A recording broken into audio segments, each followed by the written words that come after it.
पूर्वी आमच्या इथे ना एक भाडेकरी होता. तो आणि त्याच्या आईमधला एक संवाद आहे, जो प्रचंड असा गाजला होता त्या काळात.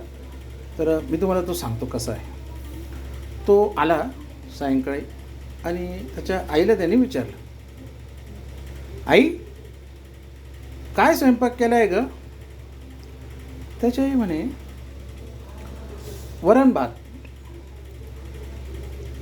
तो म्हणे, "काय आई, तेच ते वरण, तोच तो भात, तेच ते वरण, तोच तो भात, रोज तेच, रोज तेच, रोज तेच. काहीतरी बदल कर ना याच्यामध्ये, काही बदल कर." आणि ते लोक आहे ना, नॉनव्हेज खात नव्हते. मग त्यामध्ये बदल काय करणार? आईने उत्तर दिलं, "गपगुमान जे आहे ते खाय, नाही तर ठेवून देईल." मरता क्या न करता खाऊन घेतलं बिचाऱ्याने. घेतलं रात्र काढून, दिवस काढून, चाललंय त्याचे दिवसावर दिवस.